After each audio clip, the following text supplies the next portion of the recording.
បានជម្រាបសួរមិត្តភ័ក្តិពុកម៉ែបងប្អូនទាំងអស់គ្នាដែលនៅក្នុងឃុំកំពង់សីបាទថ្ងៃនេះគឺខ្ញុំមកថតខ្លងទ្វារវត្តថ្នោតវត្តពោធិរតនារាមហៅវត្តថ្នោតបាទបើខ្ញុំអានឈ្មោះមិនសូវច្បាស់មិនក៏ខន្តែអភ័យទោសផងព្រោះថាអត់បានមើលអក្សរឲ្យច្បាស់បាទប៉ុន្តែគ្រាន់ថាខ្លងទ្វារនេះពិតជាស្អាតមិត្តភ័ក្តិស្អាតខ្លាំងតែម្ដងណាអូយនិយាយថាស្អាតមែនតើទទួលស្គាល់ថាស្អាតខ្លាំងតែម្ដងបានថារចនាបថនៅរូបសំណាកគឺស្អាតតែម្ដងគឺឡើងឲ្យខ្វំនៅម្ដងគ្នាអស់នេះស្អាតមែនតើបាទព្រំញញឹមបែរមុខ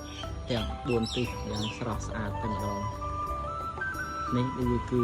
ខ្ញុំមកបើសិនជាខ្ញុំមានជើងកាមេរ៉ាអីគឺខ្ញុំសូមថតរូបខ្លួនឯងហើយព្រោះថាពិតជាស្អាតមែនតើបាទជ្រុងណាក៏ស្អាតដែរគ្រប់ជ្រុងទាំងអស់គឺស្អាតណាស់ហើយបាទគឺក្នុងទ្វារអស្ចារ្យសម្រាប់នៅក្នុងឃុំកំពង់សីមួយយើងនេះគឺស្អាតដាច់ឆ្វេងក្នុងឃុំកំពង់សីមាននិយាយទៅសារស៊ីចូលទេវាជាការពិតគឺស្អាតខ្លាំងតែម្ដងនិយាយតាមពាក្យពិតតែម្ដងខ្ញុំណាគឺស្អាតខ្លាំងនេះគឺខាងជើងឈៀងខាងកើតបន្តិចទេខាងបន្ថយខាងកើតបន្តិចគឺស្អាតមែនទែនហើយជំទាស់ទៅខាងត្បូងបាទខាងត្បូងក៏ស្អាតខ្លាំងមែនទែនนะครับអត់ទេនេះជាសម្រាប់នៅពេលរសៀលណា4រសៀលគឺស្អាតមែនទែនសម្រាប់យើងថតគេហៅថាថតសម្អាងការសម្អាងអីភាសាអង់គ្លេសខ្ញុំមិនសូវចេះទេតែគ្រាន់ថាពេលថតសម្អាងអីគឺប្លង់កន្លែងនេះគឺស្អាតហើយប្លង់ជាជួរនៅខាងជើងនោះក៏ស្អាតហើយប្លង់កន្លែងក៏ស្អាតដែរបើសិនជាបានជាមួយខ្ញុំថតខ្លួនឯង3 4ប៉ុស្តិ៍តែសូមជំរាបបំពាក់ស្អាតតិចព្រោះថាសម្ភារជាប់មាត់ជំរាបបំពាក់ឥឡូវគឺវាយ៉ាប់អញ្ចឹងគឺស្អាតមែនតើឥឡូវខ្ញុំថតជ្រុងអក្សរដែលដាក់ថាវត្តពោធិរតនារាមទាំងអស់គ្នា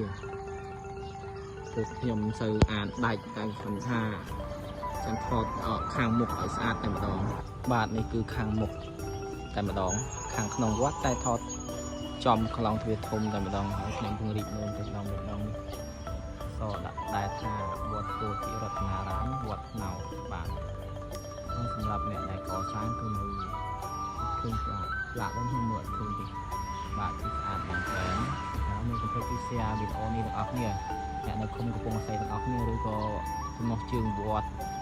ថ្នោតទាំងអស់គ្នាជួយ share វីដេអូនេះព្រោះថាវាស្អាតពិតមែនហើយយើងចង់ចែករំលែកឲ្យគេបានឃើញទូទាំងប្រទេសថាខ្លងទ្វារនេះពិតជាស្អាតធ្វើរចនាបថស្អាតខ្លាំងតែម្ដងកុំភ្លេច share ទាំងអស់គ្នាណាខំថតវីដេអូហត់ជួយ share ផងបាទអរគុណ